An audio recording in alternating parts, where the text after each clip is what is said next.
गीता अध्याय 15 के श्लोक 16-17 में 3 प्रभु बताए हैं। ये 3 प्रभु कौन हैं? किस प्रभु की शरण में जाने के पश्चात जन्म और मरण समाप्त हो सकता है? 3 प्रभुओं में सबसे उत्तम परमात्मा कौन है? कैसा है? उसका क्या नाम है? इन सभी गूढ़ रहस्यों को जानने के लिए अवश्य सुनिए जगत गुरु तत्वदर्शी संत रामपाल जी महाराज के अमृत वचन।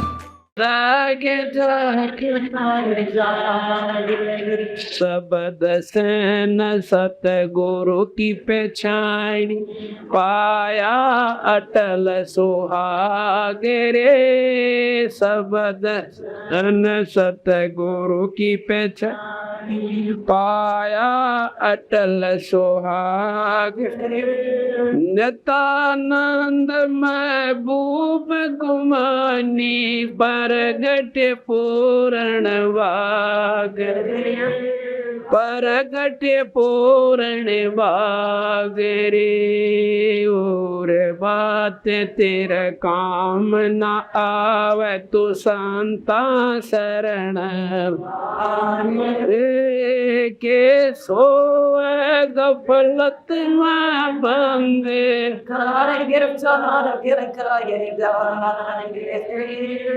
जाग जाग नर जाग रे साथ साहिब।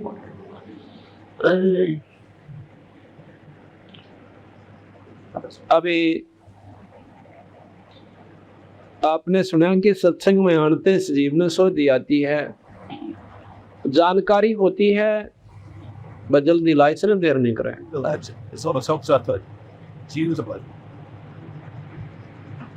शरण लाग रे भाई के सोवा गफलत में बंदे तू जाग जाग नर जाग रे। जागना क्या है? इस मोह ममता की नींद में, अज्ञानता के अंधेरे में हम अपनी मस्ती में गफलत में फिरते रहते हैं। जागना नाम है कि ये ज्ञान हो जावे कि मानव शरीर परमात्मा ने हमें किस लिए दिया था, इसका नाम जानना है। जिसने इतना विचार हो गया कि हम क्यों आए थे इस मृत मंडल में और वह कितने हमारे साथी चले गए और वो के उद्देश्य से लेकर आए थे और हमारा क्या उनसे भिन्न उद्देश्य है या वही है, ये विचार कर ले।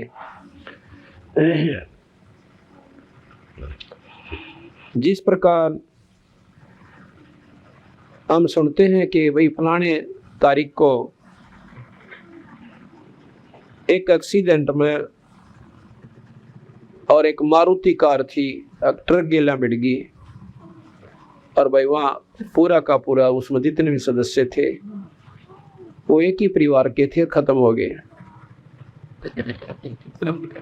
अब इस बात का ज्ञान हो जा कि वो बेचारे जो शरीर त्याग गए एक क्षण के बाद, 1 सेकंड से पहले उन्हें 9 बना जानकारी थी कि हम घर पहुंचाएंगे कि नहीं पहुंचेंगे।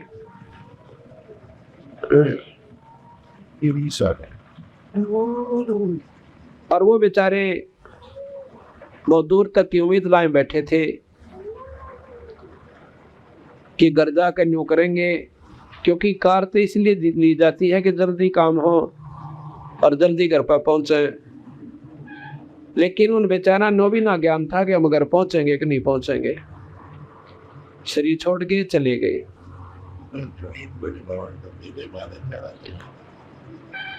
इसी प्रकार हम भी अपना उद्देश्य यही मान रखा जैसे उन कार वाले व्यक्तियों का था, भक्तजनों का था। हमारे मरण में कोई भिन्नता नहीं है और वो बेचारे एक एक्शन पहले सारे विचारों में इसी प्रकार व्यस्त थे जैसे हम बैठे हैं।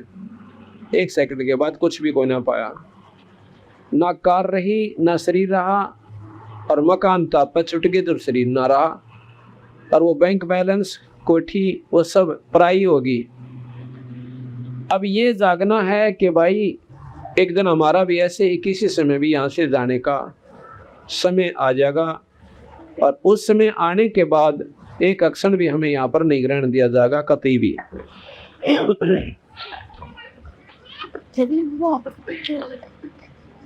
अब इसमें सुना आपने कि इस तन सरा में जीव मुसाफिर करता रहे दिमाग रे, भाई रात बसेरा कर ले डेरा तू चले सवेरा त्याग रे। ये जो तन है ये एक सराय है, और इस सराय के अंदर जितना हमने किराया वहां भगवान के दरबार में जमा करवा रखा है, उसके अनुसार उन्होंने अपनी कैलकुलेशन करके, अपनी सारी गणना करके हमें आने से पहले वापस जाने का समय उसी समय निर्धारित कर दिया था। अब देख ले भाई, इतना तेरा समय है और इतने बज के इतने समय पर फलाने दिन तो वापस आना है। इससे पहले जो तेरे तो बने अपनी निठ का कमाई कर लेना, क्योंकि वहां पर उद्देश्य मनुष्य जन्म का केवल यही बताया जाता है कि अभी भगवान भजन तस्वाया और फालतू काम मत करना। फालतू काम कैसे? बीड़ी, शराब, मांस, तम्बाकू, निंदा, चुगली, लड़ाई झगड़ा, मुकदमे, और साथ में आवश्यकता से ज्यादा धन भी मत संचित करना, वो तेरे लिए जान का झाड़ बनेगा आखिर में। कबीर साहब कहते हैं, जिस बन में करीला की नी अब दाजत है बन सोए। अब जब ये अंत समय इसका आवश्य है तो उस समय इसने सारी जदाद वो कारण कोठी घोड़े न्यो के न्यो बंदे दिखे से और अकेले को जाना दिखे। उस समय ये इसकी ममता उस धन में, कोठी और घोड़िया में और कार में रह जाती है। कहते जा आशा ताबाशा हुई और फिर उसी मकान में आकर कुत्ता बनकर बंध जाता है। अब अंत समय में धारणा रहेगी कि मेरा सब कुछ गया, तो निरंजन भगवान ने व्यवस्था बना रखी है, कुछ नहीं गया बेटा, उल्टा आ जाएगा यहाँ पर। कुत्ते का शरीर धारण करके और उसी मकान में आकर अपना रुखाड़ करता है ठाठते। तो कृष्ण भगवान ने भी इसी प्रकार गीता में लिखा है कि अर्जुन, ये जीवात्मा मरती को ना भाई अपने पुराने शरीर ने छोड़कर और नया धारण कर ले से, जैसे व्यक्ति पुराने वस्त्र उतार दे और नए धारण कर ले। अब नया वस्त्र मिल गया कुत्ते का और गधे का, उस वस्त्र ने के चाटांगे बताओ। प्रथम तो मनुष्य शरीर में सुखी कोई ना, और इस तब बुंडा शरीर कुत्ते और गधे का मिलेगा, वो चोला मिलेगा हमें, वो शरीर यानी वस्त्र मिलेगा। तो यहाँ आ जाओगे। इस तन सरा में जीव मुसाफिर करता रहे दिमाग रे, मेरा रात बसेरा कर ले डेरा तू चले सवेरा त्याग रे। होए होए। कहते ये एक सारा शरीर जितना भी तेरा जन्म से, चाहे 80 वर्ष का है, चाहे 60 वर्ष का, चाहे 20 वर्ष का, यह एक सारी रात्रि है। और इस रात्रि में तूने ये सौपन देख रहा है जो बेटा और बेटी से, या मार काट जो तू कर रहा है, भागदौड़ जो तेरी हो रही है, ये सौपन है एक। और ये सौपन जब टूटेगा, जब तेरा अंत समय हो जाएगा, यानी इसको देहांत कहते हैं। जिस प्रकार सपने में ये प्राणी सारी रात बेराना राजा बना रहे और कहीं भी यूं एक झोपड़ी में लेटा रहे, और किसी दिन ने भूत दिखेगा सारी रात इसने, और किसी दिन सर्प दिखा, और जब सोचा उठा उसने कुछ भी ना दिखा है। अरन्यों का यार कुछ भी कोई ना था। और तेरे की कौन था? कहाँ था मेरा राज? कहाँ था मेरा बेटा बेटी? इस प्रकार वो सपन टूटे पाछा कुछ भी ना होता और बिल्कुल असत्य हो से, और सपने में वो सत्य था। ठीक इसी प्रकार यह आपका शरीर जब छूट जाएगा तो कहते हैं ये सौपन होगा। रात बसेरा या 80 वर्ष की रात्रि है, और इस रात्रि में वो सौपने में घूम फिर रहे हैं। अब सौपन में कोई दुखी है और सौपन में उसका वैद्य मिल गया तो बीमारी, वो दुख का समाधान हो गया। मरने के बाद जाके तो कुछ भी कोई ना, फिर अपने कर्म भोगने के लिए फिर दोबारा स्मृत मंडल में आ जाएंगे। तो इसी प्रकार इस सौपन में कोई संत मिल जावे, दवाई बता दे, जन्म मरण की बीमारी कट जा, और भाई आप दुखी सो जैसे महादुखी प्राणी, और संत शरण में आकर नाम ले लेता है। नाम लेकर के वो अपना भजन करे, विधि ठीक रखे, तो वो सुखी हो जाता है। ऐसे ऐसे प्रमाण आपको बताऊं जो कति उजड़े पड़े थे परिवार, कोई बीमारी से, कोई देव प्रकोप से, और कोई कई कारणों से, तो नाम लेते हुए ठीक हो गए। परमात्मा ने मेहर करी, उनके ऊपर रजा बख्श दी। तो स्वप्न में इलाज हो गया तो वो सुखी हो गए। और कोई नौका ये कर्म दब भोगने पड़ेंगे और मुक्ति तेरी हो जाएगी, ये नाम जपे जा, तो वह बेवकूफ बना रहे सांप ने। जब यहाँ तो हमारी बिरान बैठी हो रही, बच्चे दुखी, हम दुखी, शराब का घर में जो है नौका नाच होने लग रहा, और भाई उससे समाधान नहीं हो पाया बीमारी के कारण, या कोई और दुखी, कोई पैसे का अभाव, ये दुख के कारण है। अगर यही नहीं मिटे तो आगे जाकर कोई ना मिटे। तो इसलिए महाराज कहते हैं कि इस तन सरा में जीव मुसाफिर करता रहे दिमाग रे, भाई रात बसेरा कर ले डेरा, तू चले सवेरा त्याग रे। फिर कहते हैं कि उमदा चोला बना अनमोला, लगे दाग पे दाग रे, या 2 दिन की गुजरान जगत में क्यों जड़े बिरानी आग रे। या 2 दिन का जीवन है इस संसार में। 2 का तात्पर्य थे लाख वर्ष भी आप इस मृत मंडल में ले जाओ और आपको मार्ग ठीक मिला को ना, ये मनुष्य जन्म आपका बर्बाद हो जाएगा और पशु दुनिया में जाना होगा। और 2 दिन कहें, 1 दिन पैदा हुआ, 1 दिन जाना से, बीच में तो बिना भगवान के नाम के नरे टोटे करे तूने। टोटा किसे कहते हैं? वो घाटा जो कि राम नाम के बिना आपको हो रहा है, कदे भी पूरा कोई ना हो। कबीर साहब कहते हैं, कबीर शब्दक निर्दना मैं धनवंता ना को, और धनवंता सो जानिए जिस पर राम नाम धनो। जिसने राम नाम की कमाई कर ली वो तो धनवान से, बाकी से करोड़पति हो यहाँ पर वो भगवान के दरबार में कंगाल है। कौन? जिसने नाम ना लिया। और करोड़पति भी और भगवान बदले और पूरे गुरु का सारा मिल जा, सतनाम मिल जा, बेड़े पार हो जा, कोई बड़ी बात नहीं है।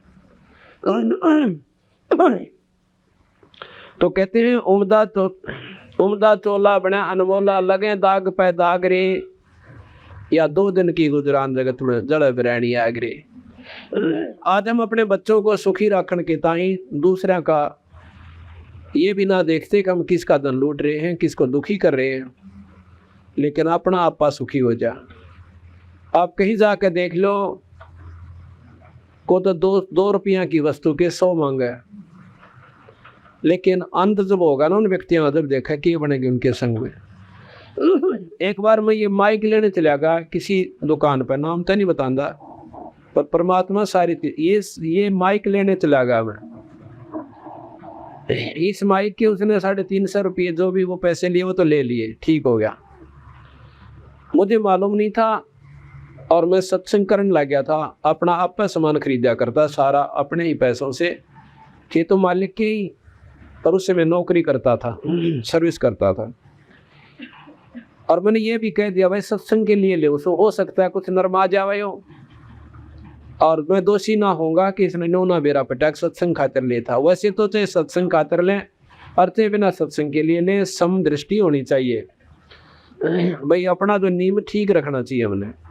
और सत्संग का नाम सुनकर भगवान आत्मा और नरमा जाती है, अपने बेनिफिट को छोड़ दे सकती है भाई, उसको लाभ हो जाए, भगवान उसने उसका फायदा दे दे। इसको पकड़ो बच्चे को, ऐसी बात नहीं बनेगी। तो क्या हुआ फिर अपन ने बोला जी इस माइक की सबसे बड़ी हिफाजत बताऊं क्या करता है वहाँ के, कि ये ऊपर का ये रबड़ सा, ये मेरे ख्याल 2 रुपया का ना होगा, ये बेरा पट्टिया आनंद है। मैं भाई परमात्मा का ऊपर अपना तन मनवार रखा था, मगा भाई भगवान के नाम पर लिया तो वह चीज़ और दे दे, तो हिफाजत रखे इसके, बस सुरक्षा रखा। ने बोला फिर कदे भी खराब ना हो माइक, ये और ले लो, मगर दे दे भाई रबड़ सा ऊपर, 2 रुपये का भी नहीं आता होगा मेरे ख्याल में, कम 1.5 का आता होगा। वह इसकी कीमत है 40 रुपये। बोला 40 ले ले भाई, मन दांत भी ना लाया उसका, माइक डाल दे जोड़े, मौका बढ़िया चीज़ होगी। उड़े जाके माइक लाया, मैं कहा भाई ऊपर का और चढ़ा दे, बहुत बढ़िया चीज़ से, इसके 40 रुपये ले लिए उसमें। एक और भगत जी था, बोला दी 40 का तो ना दिखता, हमारा देखा था सौदा के समन देखा, ये तो सच्चे यार 40 का तो कोई नहीं, तो 2 अन्ना का भी ना, चलो कोई बात ना, हमने अपना सफर करें। हमें तो भाई नहीं से ये कौवे कैसी व्यक्ति के जीव हैं जो दुखी ने दूना दुखी करे, कोई बात ना। और वहां पर मैं एक बार फिर चला गया, कोई सामान लेने खातिर, एक लीड ठीक करवानी थी, एक मोबाइल लेनी थी। या लीड होती है जो या माइक में और उस एम्पलीफायर में लग गए।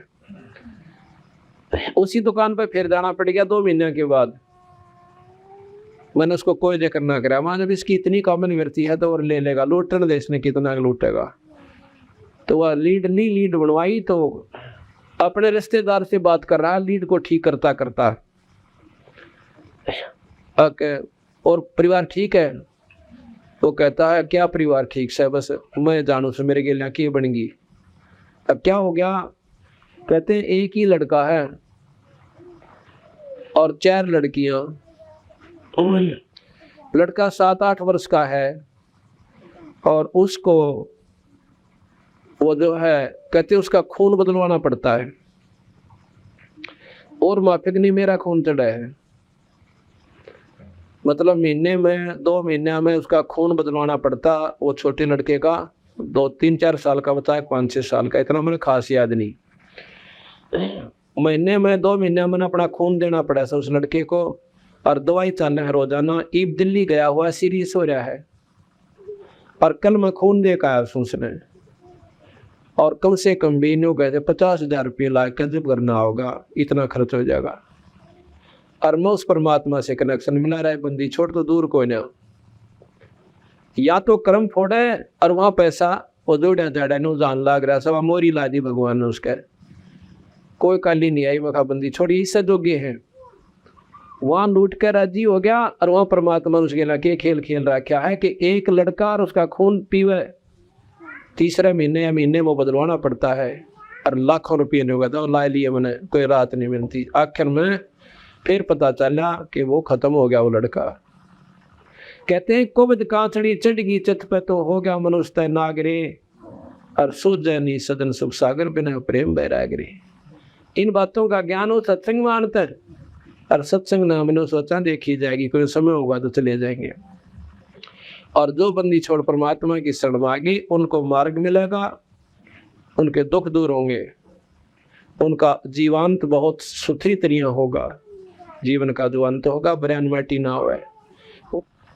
कहते हैं कुबद कांचड़ी चढ़गी चित पे तो हो गया मनुष्य नागरे, और सूझे नहीं सदन सुख सागर बिना प्रेम बैरागरे। इन बातों का ज्ञान हो सत्संग मानता है, और सत्संग ना मैंने सोचा देखी जाएगी, कोई समय होगा तो चले जाएंगे। और जो बंदी छोड़ परमात्मा की शरण मांगी, उनको मार्ग मिलेगा, उनके दुख दूर होंगे, उनका जीवांत बहुत सुथरी तरीका होगा, जीवन का जो अंत होगा बरैन माटी ना होए। उनके बच्चे सुखी रहेंगे, जो इस बात ने डर के चलेंगे कि भी अपना बेनिफिट तो देखो सब ने लेना से, पर हिसाब का ले ले, किसी की आत्मा ना दुख है। 2 रुपये करने ले ले, चीज ठीक दे दे। कहते हैं एक भक्त रो था मेरे आगे आके, बोला जी की बताऊं, ये तो बुरा हाल हो रहा है दुनिया के में ना रह रही, कलयुग तो शुरू हो लिया। मैं क्या हो गया? कहला कि मेरा रिश्तेदार यानी बनवैया था, बाण ब्याह रखी से, और घनी गरीबी हालत में कुछ पैसे तो हमारे पे ले गया, 5-7 हज़ार रुपये। और भाई कि मैं 1,000-2,000 और पड़ोसियाँ में मांगे, 2-4 वो बैठ रहा था, 15,000 की 16,000 की एक भैंस लिया मेले मत है, जो पशुओं का मेला लगता है। और उस बेचनी ने कति कमाल कर रखे, वह काटड़ी एक भैंस मर गई थी उसकी की तरह, वह काटड़ी बच गई। वह काटड़ी उस भैंस के ला दी जो कति नाटन न हो रही थी और नए दूध भी ना हो रही थी। तो साल 6 महीने 9 महीने की 10 महीने की ब्याई हो रही थी। और उसका 2-3 दिन 2 जून का दूध रख लिया, 3 जून का, और वो मोटी मोटी उसकी लेवटी हो रही, और खूब तेल त्याल ला कर सींग शांगा करवा ऐसी तैयार कर। आखिर वो बेचारा अपना पहली बार गया था मेले में, नया नया न्यारा हुआ था, साल भर हो गए थे, दूध था कोई ने। वो भैंस ले आया, उसने घड़ी बढ़िया लगी, जब ना भाई ताजी ब्याई से जब देखिए बाल्टी ठोक्या करेगी, वो घर ले आ, दूध भी घर आके काटेगा, अपना घर में बालक तो पियोगे कम से कम। घर ना आके दार काट दी तो खूब बढ़िया दूध दिया, बाल्टी ठोक दी। 8-7 किलो दूध की बाल्टी थी, वह लो ला दी। अगले शाम ने उसने जब दूध दार काटी जो उन पे, उसका 2 किलो डोका पाया उसमें। उसने सोचा आप विचार करें, वीर मृत पति पत्नी अग्नियो है ना, मैं खूटा खाटा मान रही होगी, दूध जात ना जनती होगी। 2-3 दिन बाद देखे, फिर एक व्यापारी को लाए बुला के, जो उनके गाँव का था। उन्हें कहने लगे, ताऊ देखिए हमारी तो मैं दूध ना जनती, ताजी भी आई से। कहने बोला रहे निर्वाह गया तो बाखड़ी हो रही से, अग्नि को करे, अग्नि बन रही है तो बात या ना दे डोका कती, अरे या दे 15 दिन और दूध देगी, फिर नाइट जाएगी। अरे या काटड़ी दे किसी और की ला रखी, इस पे एक भी आकड़ को ना भैंस वाला दूध नहीं बहेगा था। या 20 दिन की काटड़ी, और भैंस का भी लक्षण कुछ न्यारे हुआ कि ताजी ब्याई के भाई, या तो बाखड़ी से। अब वह 15 दिन बाद कति डांको लात मारेगी, वह काटड़ी भी घास को खो गए पाड़ी, उन दरिया खुआ गए पाड़ी बेचारे ने। नो कहती वो इतनी रोई, एक दिन मैं चले के चला गया मेरी बहन, और गिल रोने लग गया, और बालक रो सारे। राजी हुए थे, हमारा दूध आ गया, हमारी भैंस पे आ गई, दूध पिया कराएंगे, दही खाया कराएंगे। अब वो प्राणी जो ऐसा धोखा उसने दे गया, क्या वो सुखी रह सकता है? इसको कहते हैं कबद कांचड़ी चढ़ गई चित पे, तो हो गया मनुष्य नागरे। और वही फिर दंड भोगने पड़े। अब किसी के हाथ कट रहे, किसी के कैंसर होगी, किसी के 2 लड़के थे दोनों मर गए। बता भैया अपने किए का दंड नहीं है। अरीब नौके सामने तो कोई बुरा किसी का करया कोई नहीं, अरे दुख हमने क्यों हो गया, वो तेरा भला यार परमात्मा ने और डिठोरा दिखावा सही में है, उसके ऊपर तो दर दिखावा, बता हमने तो कोई सा बुरा करे कोई ना, न्या की इच्छा परमात्मा के। बंदी छोड़ कहते हैं तुमने उस दरगाह का महल ना देखा, और धर्म राय के तिल तिल का लेखा, कति तिल का हिसाब है वहां पर। तो कहते हैं गरीबदास जी, ऐसे जीव गिना फिर के बनस है, कुत्ते वाली मौत मरेगा और बिरना की ताड़ खंडेंगे। तो उसके बारे में कहते हैं कि जीवित जग में जूती पड़े फिर जम तोड़े छाती, जिंदा जीते यहाँ काल पाओगा, और आगे जाके फिर यम के दूत उसने बहुत बुरी तरह कूटेंगे, बिरान माटी इसकी होगी। अब फिर आगे बताया कि हर सुमरे सो हंस कवावे, कामी क्रोधी कागरे। आज जो भक्तात्मा दो पहले दारू पिया करती, उनको शराबी कहा जाता था, और वह दुनिया नफरत की दृष्टि से देखा करती थी। आज वही भक्तात्मा दारू छोड़कर, शराब छोड़कर, बीड़ी आदि का नशा, सुल्फा आदि कति त्याग कर, और सुबह शाम परमात्मा स्तुति करते हैं। आज उनको भगत जी कहलाते हुए। हर सुमरे सो हंस कवावे, परमात्मा का नाम लेंगे उसको हंस आत्मा, उनको भक्त आत्मा कहा जाएगा। और भाई कामी क्रोधी कागरे, कहते हैं बौरा ना भर में विष के बण में चल बेगम पर बागरे। बौरा कहते हैं इस मन को, कि मन इस संसार के जहर रूपी बण में तो मत ना चक्कर काटे, और कोई किसी का सह कोई ना, 2 दिन चीज मीठी लागे फिर या कड़वी हो जैसे। अब शरीर हमारा बहुत सुंदर सा जवान लागे, और बुढ़ापा जब आओगा शकल भी देखने जी ना करे, और बेटा बेटी दुश्मन हो जाएंगे तेरे। क्यों? परमात्मा के नाम बिना जीव आत्मा में शक्ति उत्पन्न नहीं होती, जिससे वो उस परिवार आपकी सेवा कर पावे। ऐसी बात नहीं, सेवा तो बच्चे लायक से वह सभी के करते हैं, लेकिन एक तो सेवा हुआ इस ढंग पे जिसने राम नाम ले रखा हो, और बहू और बेटे बिना कक्का बाग पूछेंगे, बड़े प्रेम तो बात करेंगी। और एक भाई समय पर टोक पकड़ा दिया, बूढ़े का खेत में घेर में, यानी दूसरे मकान में, और बुढ़िया का अपना एक पड़काने दलला रखी होगी खटोली, कौड़ा दे दिए, और भाई सारी बात होगी। परंतु वह बात नहीं बनती, और छोटी छोटी बातों में बूढ़ा बूढ़ी कोई काम कहीं बना रहे कोई ना, और बूढ़े बच्चे उस समय जो परिवर्तन हो चुका होता समय अनुसार उस बात को स्वीकार नहीं करते उनकी, क्योंकि वो स्वीकार्य होती है। कोई ना जो 20-30 साल पहले कर्म थे वो आज कति बदल लिए, जीवन में परिवर्तन हो गया, समाज में परिवर्तन हो गया, और अपने जो आम रूटीन के जो प्रतिदिन प्रयोग करने के साधन से उनमें प्रयोग हो गया। पहले हाथ से सानी काटा करते, फिर मोटर चाल पड़ी, हाथ से दूध बिलोते थे, अब एक बटन दाब दे और अपने आप दूध बिलो दिया। इसी प्रकार पानी काट लिया। तो इन छोटी छोटी बातों पे घर में सुविधा बच्चे लाओगे, बूढ़ा नहीं करेगा, नाश करेंगे। ये तो बता के जरूरत थी दूध बिलाने की मशीन लाने की, बुढ़िया कहेगी मैं तो खूब बिलोया करती नो, तो बिलोया करती, पर ये चालन दे काम, जब इनका समय से इंदर करने दो, पर लड़ाई जरूर रखेंगे वह। क्यों? उसका न्यू रागत है, वो तो मौज करेगी, तेरी सारी उम्र खोए निकल गए। भैया कोई बात नहीं होती, समय अनुसार परिवर्तन होने देना चाहिए, और यही कारण है झगड़े और लड़ाई का। तो उस समय जो राम नाम लेते, एक तो ये सुख होगा कि उनकी समस्या हल हो जाएगी, अपना बदन में ध्यान ज्यादा रखेंगे और खुश होंगे, बल्कि सराहोंगे। क्यों? भगवान सोधी दे से जो राम नाम ले से, बेटा बहुत बढ़िया कराया, और हम तो दुख बहुत पाया करते, हमारे तो खोए निकल गई थी। और उससे बात ने नो कहने बात लड़ाई आड़ी से ना, तुम बच्चा मानना थारी है नहीं, बल्कि सरा उनको, बच्चा बहुत बढ़िया कराया बेटा तुमने, भाई तो समय आ गया और हम तक हम का काल पाया करते, उस समय ये साधन थे कोई ना।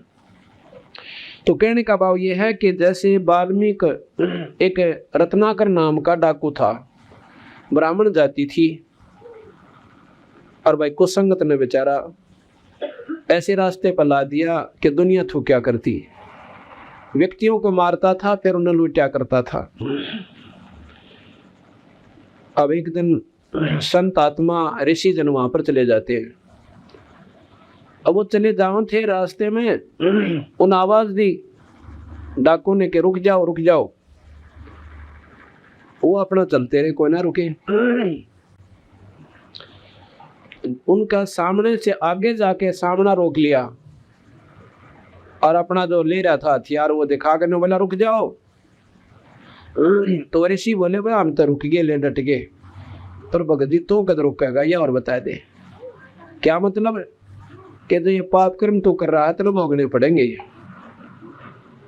अब उन डाकू के सामने तो पिंडी कांपने लग जाती थी, सारा शरीर हिला करता व्यक्ति जो सामने आ जाता था, और वो ऋषि ऐसे खड़े जैसे उसके सामने कुछ भी कोई नहीं। इतनी निर्भक्ता, इतनी निडरता से जो बात संत कर रहे थे वो हल गया।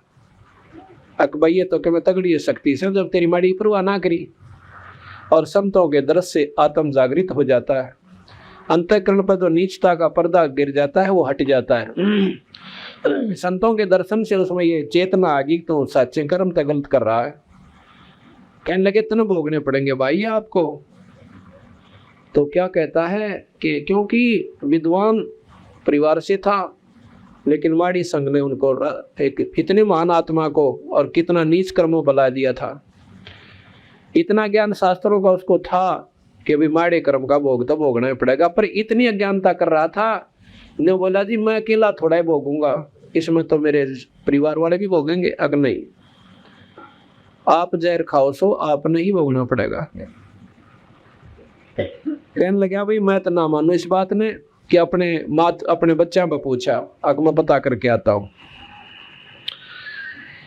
फिर ख्याल आता है कि तुम भाग जाओगे, अगना भागा कौन है, हम नहीं भागेंगे ना, मैं तुम्हें बांध के जाऊंगा। अगा बांध दिया मैंने, उनके पाछे नाथ करके और वृक्षा का बांध के करड़े करड़े जेवड़े जोड़ दिए। घर में गया, अपनी पत्नी से कहने लगा क्या जो मैं पाप कर रहा हूँ, भाई आपका पेट भर रहा सो, क्या आप मेरे इस पाप में भागी हो गए? कतई नहीं, उसकी पत्नी बोली। क्यों? क्योंकि जब तूने शादी की मेरे से, उसमें वचन भरे थे कि मैं आप मेरे घर को संभालना और मैं अपना जो है तेरा पेट भरूंगा और बच्चे का पालन पोषण करूंगा, तो मेरे लेखा मजदूरी कर और मेरी तरफ से आप बेर बेच ले। पर मन कद कहा था तो आदमी मारता फिर लूट, हमारा कितना जीवन दोगा तेरे ढंग छोड़ रखा ना, दुनिया में नुका डाकू की पत्नी और मैं तेरा उसमें भागी होंगी। कतई नहीं, आपने भोगना आप भोगोगे। अब उसके वो तो अपनी जड़ में सोच रहा था मैं तो बहुत बड़ा एहसान कर रहा हूँ, उनका पालन पोषण करूँ। अन्न सोचा था कि तेरे ऊपर बड़ा कुर्बान हो जाएगी वह तो। इस बात को सुनकर गणिकाली मान गया, देख नरवा गया विनायट की मौके पास है। अपने बेटों से पता किया जो 12-12, 11-11, 10-10 वर्ष के थे। कहने लगे पुत्रों जो मैं पाप कर रहा हूँ क्या आप मेरा साथ दोगे? कतई नहीं पिताजी, अपने कर्म के आप भोगी होगे। अब हम बच्चे जब हम अपनी कमाई करने लग जाएंगे तेरी कमाई को थूके भी कोई ना, अपना चाहे हम मजदूरी करें और कुछ भी करें हम अपना पेट भरा करेंगे, और जब तक हम नाबालिग से तब तक आपका फर्ज है। अब उसने सोची भैया तो बात बिगड़ गई, वो फंस गया अकेला। आके जाके लगा उन ऋषियों से कहने लगा कि उनके चरणा में पड़ गया और रोवे रोवे डटे कोई ना। वो बोला रहा किम बात तो बता भाई। अग्ना महाराज जी मैं तो कति नीच आत्मा सू, मैं पापी जीव सू, और देख लिया कोई किसी का कोई ना, जिनकी खातिर मैंने मानुष मारे यानी हत्याएं की, और आज उन्होंने जवाब दे दिया। ऋषि बोले बेटा हम तो पहले बतावे थे कोई किसी का कोई ना, अपना भगवान भज और बेड़ा पार करवा ले, इस जहर के बन में चक्कर मत ना काटे, कोई किसी का कोई ना, जब वक्त पड़ेगा सब साथ छोड़ जाएंगे। उसी बात को पक्की गांठ मार ली कि मैंने आत्म कल्याण बता दो भगवान, इसका नाम सत्संग होता है। उसी समय मैंने बोले भाई राम नाम जपया करे। वो कहने लगा जी मुझे कैसे विश्वास हो कि ये मेरा काम ठीक चलेगा। उन्होंने कुछ यानी डाब का पौधा तोड़ के और तालाब के किनारे गाड़ दिया, आगे बॉडी बूझ के विश्वास हो जाएगा। इस आदमी पक्का विश्वास कराया करे, डट जाया करे। उसने वह कुछ गाड़ दी, वह कुछ से सूखी पड़ी हो, हफ्ते पाछे इतनी हरी होगी। ने बोला हरी तो होगी तो समझ रे तेरा बेड़ा पार, सरदया सूख गई अदा तेरी भक्ति बने कोई ना, और डट जी कर डाओ के उठिए मत ना। उसने देखा वह तीसरे दिन डाब का वह हरी हरी फूट आई, पक्की विश्वास हो गया कि तेरा बेड़ा पार। सांख बीच का बैठ गया, तपस्या करी हजारों वर्ष। और वो रत्नाकर नाम था, ब्राह्मण जाति थी। बाद में क्या हुआ कि उसका दीमक चढ़ गई, सारे का दीमक चढ़ गई तो इतने वर्ष तक बैठा रहा। आखिर में जब उसको चेतना आई तो ऋषि वापस आए, उन्हें देखा रही हो तो वही बैठा, जबानियों का अनुवाद बन गया था। उन्होंने आकर उसकी माटी दाड़ी और उसका नाम वाल्मीकि धर दिया। वाल्मीकि को जाति नहीं है, उस कीड़ियन वाल्मीकि कहते हैं। वह मिट्टी तो उसको ऊपर चढ़ गई थी, उसको वाल्मीकि कैसे, तो उस दिन से उसका नाम वाल्मीकि रख दिया। उसकी चेतना वापस आई और उसी समय कहते हैं 10,000 वर्ष पहले उसने रामायण लिख दी थी कि रामचंद्र जी के इलाके बनेगी ऐसे ऐसे। तो इसका नाम सत्संग होता है। तो यहाँ कहा कि हर सुमरे सो हंस कहावे, कामी क्रोधी कागरे। वही डाकू जो था फिर मैं ऋषि के नाम से जाना जाने लगा, कामी क्रोधी कागरे। और भौरा ना भर में इस विश्व के वन में चल बेगमपुर बागरे। बेगम जहाँ पर कोई दुख ना हो, वो स्थान कौन सा है? जिन्होंने स्वर्गताई की जानकारी है, जिन संतों ने, उन्होंने स्वर्ग को ही बेगमपुर मान रखा से, जहाँ पर कोई दुख कोई नहीं। यहाँ पर जो नित्यानंद जी महाराज थे ये विष्णु उपासक थे, और इनके गुरुदेव जो थे गुमानी दास जी, ये वैष्णव परंपरा से थे, चरणदास जी की परंपरा से थे। और चरणदास जी विष्णु उपासक थे, उनका गुरुदेव सुखदेव जी था। और सुखदेव जो है स्वर्ग से आकर और चरणदास को उपदेश दे के गया था। तो वो विष्णु उपासक थे, और उसने नित्यानंद जी ने तो उस स्वर्ग को ही बेगमपुर बता दिया। और बंदी छोड़ कहते हैं वो बेगमपुर, वो सतलोक सवाई। इन संग स्वर्गों से पर सैल है रह जो मकरा, ऐसे ऐसे नीन पदम संग स्वर्ग मिला दे, उससे भी उत्तम स्थान हमारा सतलोक से, हम उसको बेगमपुर कहते हैं। जहाँ पर कोई दुख नहीं, कहते शंखों लहर मेर की उपजे, और कहर नहीं जहाँ कोई, दास गरीब अचल अविनाशी सुख का सागर सोई। वो बेगमपुर है हमारा, वो सतलोक हमारा बेगमपुर है। जिन संतों ने जहाँ तक का ज्ञान से उसको वहीं तक बेगमपुर मान रखा है। चलो, तो यहाँ कहते हैं बहुरा ना भर में विष के बन में और चल बेगमपुर बागरे। ये मन रूपी बौरे उस सतलोक रूपी यानी सुख सागर में पहुंच जा, उस बाग में चल भाई, यहाँ तो जहर का बन सही सारा। तो चाहे राजा बन दे वो महादुखी और रंग ने सुख हो को ना, तो यहाँ पर जीव सभी दुखी रहते हैं। कहते हैं भाई तन धर सुखिया कोई ना देखा, जो देखा सो दुखिया हो। उदय अस्त की बात करत है, मन सबका किया विवेका हो। सबका किया विवेका हो। तन धर सुखिया कोई ना देखा, जो देखा सो दुखिया हो।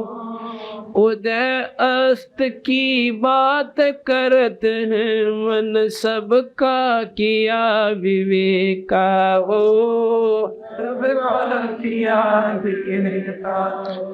घाटे बाद सब जुग दुखिया के गृहस्थी बैरागी हो। घाटे बाद सब जग दुखिया के गृहस्थी बैरागी हो। सुख देवन दुख के डर में, गर्भ में माया त्यागी हो। गर्भ में माया त्यागी ओ। तन धर सुखिया कोई ना देखा, जो देखा सो दुखिया हो। उदय अस्त की बात करत हैं, मन सबका किया विवेका हो।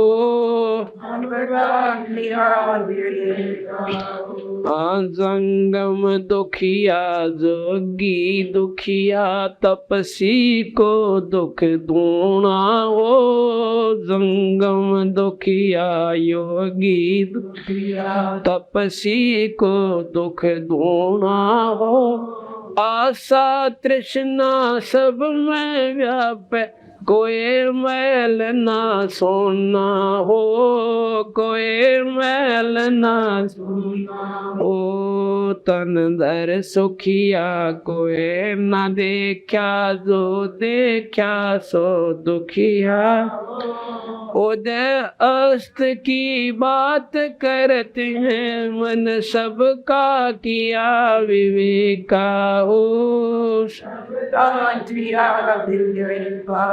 भाई साच कहूँ तो जग ना मान, पर झूठ कही ना जाई हो। साच कहूँ तो जग ना मान, पर झूठ कही ना जाई हो। ब्रह्मा विष्णु ये शिव जी दुखिया, जिन ये राह चलाई हो। जिन ये राह चलाई हो। तन धर सुखिया कोई ना दे, जो देखा सो दुखिया हो। उदय अस्त की बात करत हैं, उन सबका किया विवेका हो। सबका किया सुरपति दुखिया, भूपति दुखिया, रंक दुखी बपरीती हो। सुरपति दुखिया, भूपति दुखिया, रंक दुखी बपरीती हो। कहें कबीर और सब दुखिया, एक संत सुखी मन जीती हो। संत सुखी मन जीती हो। तन धर सुखिया कोई न देखा, जो देखा सो दुखिया। उदय अस्त की बात करत हैं, मन सबका किया विवेका हो। सबका किया विवेका हो। सत्संग तो यहाँ बताए भाई कोई सुखी नहीं रह सकता इस मृत मंडल में आकर, चाहे राजा बन लियो और भाई चाहे कितना धनवान हो जाइयो। अगर सुख होगा तो भगवान के नाम तो होगा, पर कहाँ जाकर होगा। प्रथम तो इस मृत मंडल में अपना सुख देंगे और फिर हमारा असली सुख होगा, अपने सतलोक चले जाएंगे।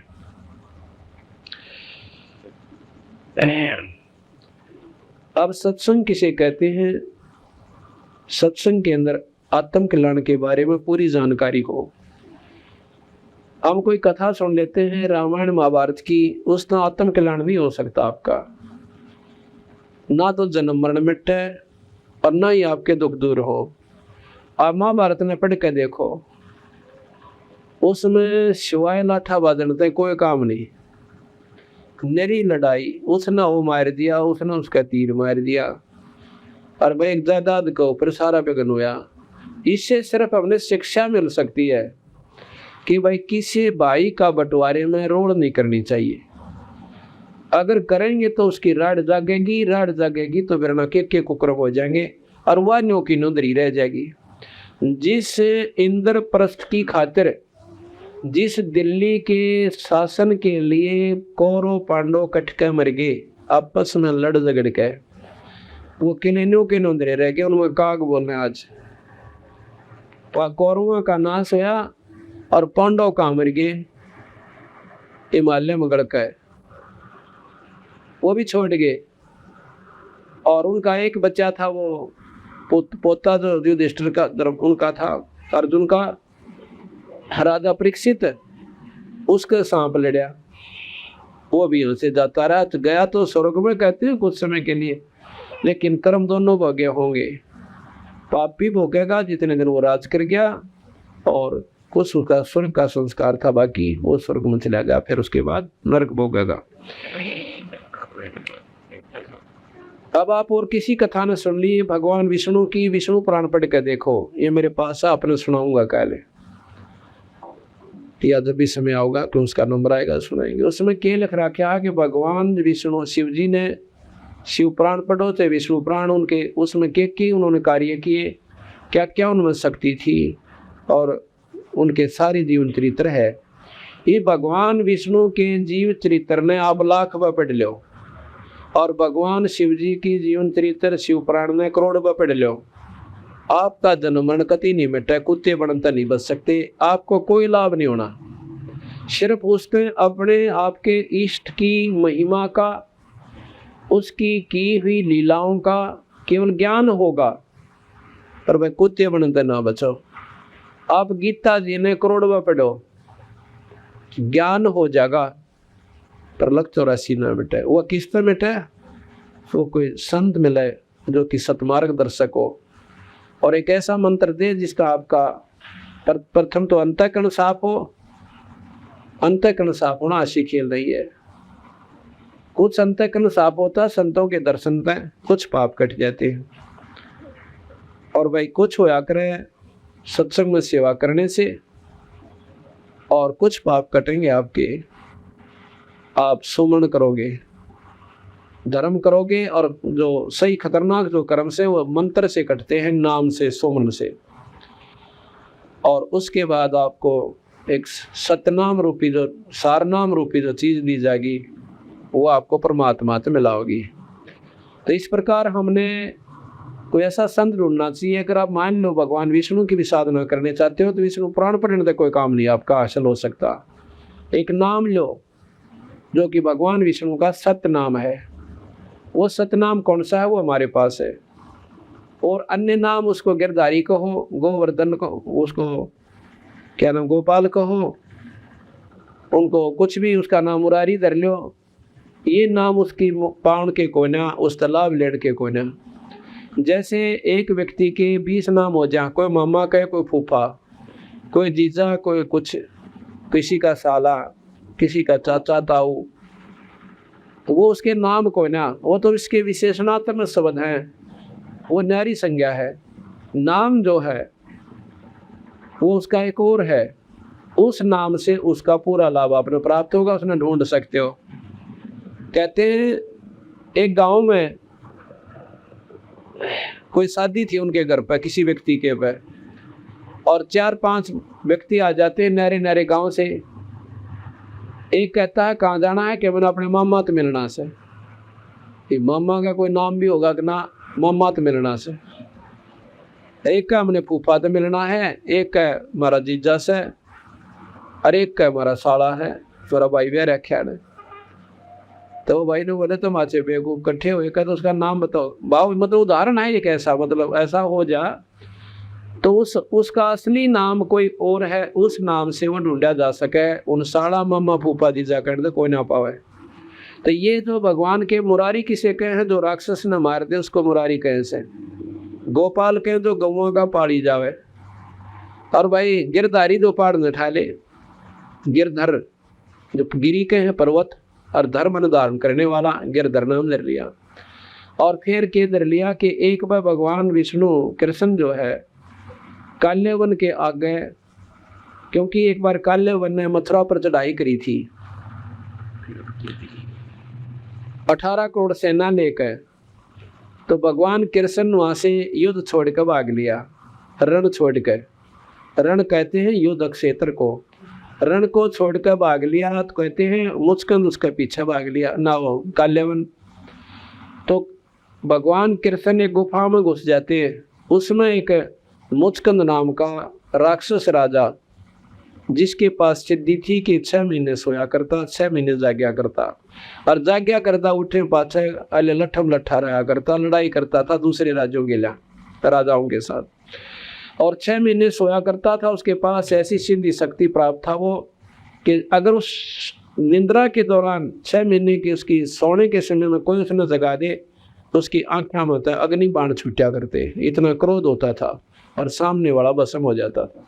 भगवान कृष्ण इस बात का बेरा था, और भगवान कृष्ण के पास इतनी सेना नहीं थी कि 18 करोड़ सेना का मुकाबला कर ले। तो वहां भाग के और उस गुफा में घुस जाते हैं भगवान कृष्ण, और अपना जो ओढ़न का ऐसा नारा एक चादर सा रखा करते, पहले भी रखा करते थे, गांव वाले चादर जरूर साथ रखते थे। ये तीब बीमारी सी लगी, वो अपना कुछ भी ना रखते, सिर फुल पहले सिर पे साफा होता था, और एक चादर एक्स्ट्रा रखते थे कि रास्ते में लौटना पड़ जाए, उड़ना पड़ जाए, कपड़े नहान धोन पड़ जाए, ऐसा कोई विशेष सी होती थी। तो वो एक नारा पीताम्बर रखा करते भगवान कृष्ण अपना से। उसने वो अपना कपड़ा उस मुचकंद पर डाल दिया कि काल्यवन ने सोचेगा कृष्ण सोए से और इस गिला झगड़ा करेगा, ये जागेगा, जाग के इसने मार देगा, तेरा पीछा छूटे। यहाँ कहते हैं बाद में कि वो तो मरवाना ही मुचकंद था काल्यवन को, भगवान कृष्ण नहीं मार सका था, बोला उसकी लेखे नो रखी थी। फिर यूं के सौदा, फिर कृष्ण जी कौन से खेत की मुड़ी रह गई, तो सारी लिखी हुई वो से, तो उसका तो कोई पार्ट है कोई नहीं, इनका भगवान ना कहता है। या तो उड़े पकड़ के टीटवी दाब देता, या ऐसे कर देता उड़े तर खत्म हो जाते और सारे भाग जाते, डूडा पाटा हो एक भी नट होया बनता। तो क्या हुआ, भगवान कृष्ण उसमें घुसा और पीताम्बर अपना डालकर गुफा में गहरा चला गया और आगे। तो मुझ काल्यवन ने जाकर देखा कि यहाँ लोग कच हो गया, सो गया, छुपकर सो गया। उसकी पकड़ का नो टांग और नो मरवेड़ी दी, और खड़ा हो मैं देखूंगा तने। अब मुझकर उठा भाई, उठते उसकी आँखें में अग्निबाण निकले, और निकलते अग्निबाण, और वो काल्यवन का देहांत हो गया, खत्म हो गया। कृष्ण जी ने देख लिया, क्यों वो नींद में उठा था मुचकंद, और पढ़ कर फिर खराटे भरन लग गया, कट्टी रहा टंटा बेटा। उठ कर भगवान कृष्ण ने पकड़ कर उस काल्यवन की भुजा और ले आगे इसका बार ला खींच कर और नो पकड़ नो दिखा दिया, अगी उमर लिया, नो पटक दिया, ठा गए। अब वजीरों ने देखा कि मुझको काल्यवन मर गया, भाई हम हथियार डाल दिया। राजा मर जाता था तो सेना नहीं लड़ा करती, अपना हार मान के और समर्पित कर दिया करती। कृष्ण जी बोले मैंने राज नहीं चाहिए, ये अपना इसको ले जाओ और भाग जाओ से। वो उसको लेकर भाग गए।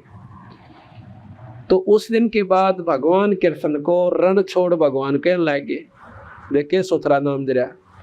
अब देखा हमने कई बार जय बोलिया करते, पहले हमने भी ना मेरा था, हम भी बोलिया करते।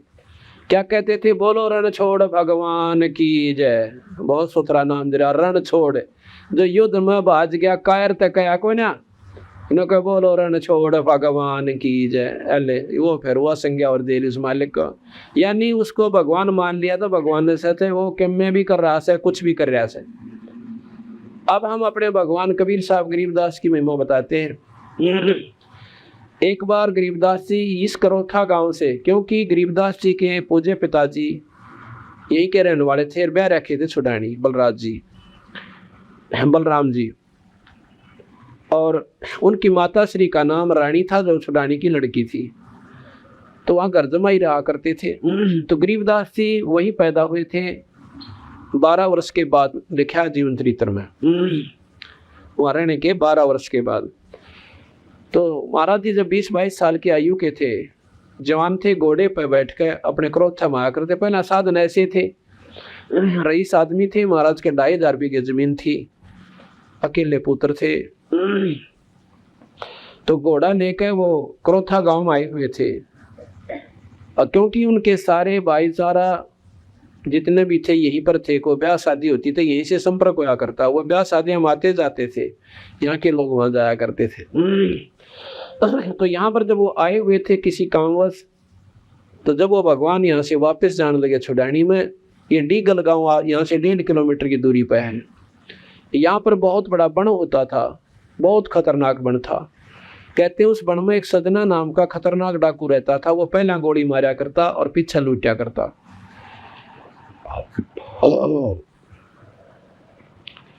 तो गरीबदास जी जब डीगल के पास पहुंचे, दिन छिप गया, देर तो चली थे। तो डीगल वाले व्यक्ति कहने लगे, भाई घोड़े वाले कहाँ जाओगा, कितना आया सा क्रोथित आया और छुड़ानी जाऊंगा। वो बोले, भाई गैर वक्त हो गया, ये समय जाने का कोई नहीं, तू या तो डीगल डट जा और नकुण सा क्रोथा दूर से वापस चला जा। अब वो मालिक थे, परमात्मा थे, खुद भगवान थे, पूर्ण ब्रह्म थे। कहने लगे, भाई जाना बहुत जरूरी है ना, तो टाइम के चालन का था, मैं क्रोथा डटे जाऊँ, रुक जाता ना, एव ना जाओ तुम। पहले बड़े प्रेमी आदमी हुआ करते थे। कहने लगे, यहाँ पर एक बहुत खतरनाक डाकू रहे से भयंकर, और भाई पहले हमारे बादशाह लूटे, आप ना जाओ। वो बोला, जी क्या कराया, तो मजबूरी से हमारी जानी पड़ेगा, ना जरूरी काम से, ना तो मैं रुक जाऊँगा, देखी जाएगी, बड़ा जल्दी से आँख दूंगा घोड़े ने, निकल जाऊँगा। अकबर देख ले, वैसे आपकी मर्जी, पर इस समय वो कति रास्ते पा जाते हैं और बहुत गुंडा खतरनाक काम कर रखा। शाम तो दिन छिपे पाछे बाहर नहीं जाया करते, खेतों में जाना भी दूभर हो रहा था हमारा। तो यूं कह के बंदी छोड़ चल पड़े उस रास्ते पर कर। उधर से देख लिया उस सजना डाकू ने कि आज तो भाई को रईस आदमी आओ, बंदी छोड़। ऐसे लंबा बहुत सुंदर जो रईस लोग पहरा करते थे, ऐसा एक अंगर खासा पहरा करते थे, बनवा रखा था। वैसे तो धोती कुर्ते में रहा करते अपने घर में होता है, बाकी बाहर जाते थे उसने गाल जाया करते, जैसे आम व्यवहारिक सी बातें थी। इनसे कोई संतता और असंतता प्रकट नहीं होती, पर कमाई भगवान की भीतर हो से। तो उसने देखा का तो वह घोड़ा ले रहा सर, खूब रही आदमी से, और कितने उगाई कर का ऐसा पैसे वैसेंगी, आज बन गई बात। तो उस सदना ने डाकू ने गोली मारी माथे में, बंदी छोड़ भगवान गरीबदास जी के, वहां से अपनी निशाना साध कर छोड़ दी। गरीबदास जी ने ऐसे हाथ किया, वह गोली पकड़ ली, दूसरी गोली फिर मारी, वह भी पकड़ ली, तीसरी और मारी, वह भी ऐसे ही अपना कैच कर ली। अब सदना का डाकू का साथी, एक और साथी खड़े थे, क्यों कई थे, वह तो खागड़ गिरा कितने रहा करते उसके ला ने बोला, सदना आज तक चाड़ा पाट दिया, भाई तेरा निशाना चूक गया, आदमी मरिया को ना। अब सजना ने ऊपर मन निशाना चूक गया, पर सोचने में वो भी विवश हो गया कि अब बात बनी के ऊपर आदमी इबन तो 3 कोला खानी थी इसने घोड़े पर, पर यू मरिया को ना। बंदी छोड़ वो सोच ही रहे थे, इतने में वहां पहुंच गए जहां पर वो सारे डाकू खड़े थे, और घोड़े तो नीचे उतर गए। अब भाई डाकू तो ठीक से, पर जब सामने जाकर नो सीधी टक्कर में आदमी जा रहा, तो डाकू भी ढीले हो जाया करे। उन्होंने तो न्यू सोच रखा, थारा नाम सुन दिया दे तो वो ढीले हो लेंगे दुनिया, पर को दिख गए तो डांग ठोक देंगे, डटे कोई ना। और जब वो सीधे आने लग रहा ना वो, तो वह जान गया सदना भी कि हमारी चीज कोई ना। इतने बंदी छोड़ कहने लगे, भाई सदना का निशाना माथे में था, इसमें कोई चूक नहीं, अरे लो ये तुम्हारी 3 गोलियां। वो 3 गोली हाथ में, निशान भी कोई ना उस मालिक का है, अरन्यों की नो दर दी। तो सदना के दांत तब बंदूक छूट गई, और बाकी ने हल्ला जो गुजरी लिया करे मेड़े की। सारे कापा खड़े खड़े, और सदना देख कर बंदी छोड़ की शक्ति को और चरणा में पड़ गया। मन माफ कर दो मालिक। ने बुला रही अपना मरण का नंबर आया, डर लग गया तूने, खड़ा हो कोई ना मारता, उठ लिया कि मारू कोई ना भाई, पर तने मैं इस बुरे काम मत मारूंगा और बुराई छोड़ दे तू अपनी, तन बख्श देता हूँ, अग्नि कती नहीं, आज के बाद मैं कोई बुराई नहीं करूंगा और ना डाके मारूंगा। तो महाराज बोले जा अपने घर में चला जा। तो वो सजना अपने घर चला गया, यानी डाके मारने छोड़ दिया।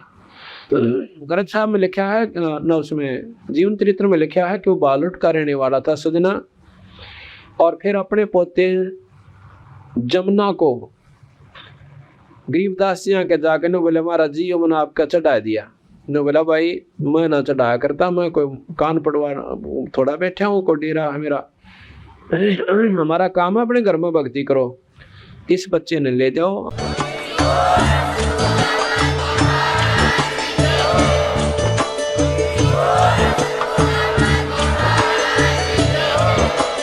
आप सुन रहे थे जगत गुरु तत्वदर्शी संत रामपाल जी महाराज जी के मंगल प्रवचन। अधिक जानकारी के लिए विजिट कीजिए हमारी वेबसाइट www.jagatgururampalji.org। संत रामपाल जी महाराज जी के शुभ आशीर्वाद से पूरे विश्व भर में 500 से भी ज्यादा नाम दीक्षा केंद्र हैं, जिन पर संत रामपाल जी महाराज जी द्वारा ऑनलाइन निशुल्क नाम दीक्षा दी जा रही है। अपने नजदीकी नाम दीक्षा केंद्र का पता करने के लिए संपर्क करें 8222880541।